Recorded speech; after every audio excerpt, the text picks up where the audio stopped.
Paz y bien, en este 29 de junio, solemnidad de los santos apóstoles Pedro y Pablo. Celebramos hoy la fiesta de dos discípulos ejemplares y apóstoles grandes. Su correlación es muy significativa, pues mientras Pedro es el iniciador inmediato de la misión, Pablo lo será también de manera inmediata. Pedro con una misión en el campo de la iglesia naciente, y Pablo como misionero al que no lo detenía absolutamente nada hacia las afueras de Jerusalén. Y las lecturas de hoy son propias de la solemnidad de estos dos santos apóstoles. La primera lectura, tomada del libro de los Hechos de los Apóstoles, nos habla de un momento de grave crisis para la comunidad cristiana, pues tenían problemas con las autoridades religiosas y con las civiles. Herodes Agripa, nieto de Herodes el Grande, para agradar a los judíos, empezó a perseguir a la iglesia, y así como había mandado decapitar a Santiago, encarceló a Pedro, y todos temían lo peor. La comunidad no cesaba de orar a Dios por él, nos dice la lectura. Y en efecto, un ángel lo liberó de un modo milagroso, y al mismo Pedro le parecía más bien que estaba soñando, y dice: ahora sí, estoy seguro de que el Señor envió a su ángel para liberarme. La de aquella noche fue una gran experiencia para la comunidad.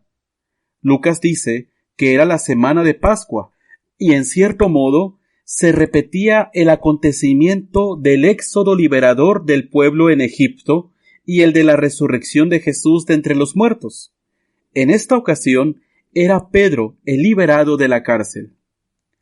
Por ser solemnidad tenemos dos lecturas antes del Evangelio, y en la segunda lectura, tomada de la segunda carta del apóstol San Pablo a Timoteo, es ahora Pablo el que está en la cárcel, prisionero en Roma como un malhechor por causa del Evangelio, sintiéndose abandonado por todos, sin hacerse ilusiones sobre cuál será el final de su prisión, la condena a muerte, pues dice: se acerca el final de mi partida.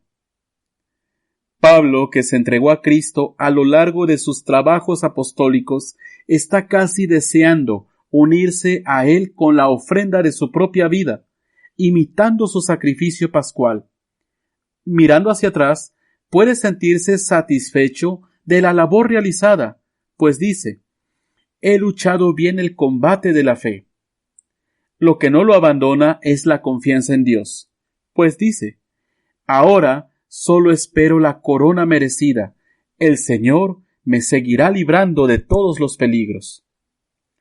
Y en el Evangelio, tomado del capítulo 16 de San Mateo, Jesús pregunta a los discípulos: ¿quién dice la gente que es el Hijo del Hombre? Y Pedro responde impetuoso, como siempre, en nombre de los demás, y recibe por ello no sólo la alabanza de Jesús, sino lo que podríamos llamar la investidura, en el papel de responsable de la comunidad. Y Jesús lo llama Pedro, o sea, piedra, y le encomienda las llaves del reino. A la declaración: tú eres el Mesías, que pronuncia Pedro, sigue la declaración de Jesús: tú eres Pedro. En otras ocasiones le encomendará ser el pastor de la comunidad o el pescador de hombres. Pedro y Pablo son dos figuras diferentes, pero al servicio del mismo Evangelio.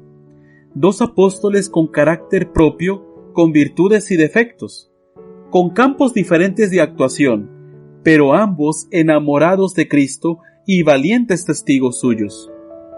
Pedro fue el primero en confesar la fe. Pablo, el defensor que anunció esta fe con claridad. Pedro consolidó la primitiva iglesia con el resto del pueblo de Israel. Pablo la extendió entre los paganos llamados a la fe. Y de esta forma, por caminos diversos, congregaron a la única familia de Cristo, y coronados por el martirio, son igualmente venerados por la iglesia. Con personalidades diferentes, pero complementarios. Pedro, con su confesión de fe, que escuchamos en el Evangelio de hoy, y Pablo con sus escritos. Estas cartas que leemos a lo largo del año litúrgico nos invitan a nosotros a ser también evangelizadores incansables en el mundo de hoy. Nos indican dónde está la fuente de nuestra fuerza y de nuestra misión apostólica. San Pedro y San Pablo, rueguen por nosotros. Y ahora recemos juntos la oración a San Francisco de Asís ante el crucifijo de San Damián. Oh alto y glorioso Dios, ilumina las tinieblas de mi corazón, y dame fe recta, esperanza cierta, caridad perfecta, sentido y conocimiento, oh Señor, para que cumpla tu santo y veraz mandamiento. Amén. Yo soy Fray José Leiva, y que la bendición de Dios Todopoderoso, Padre, Hijo y Espíritu Santo, descienda sobre ti y te acompañe siempre. Amén.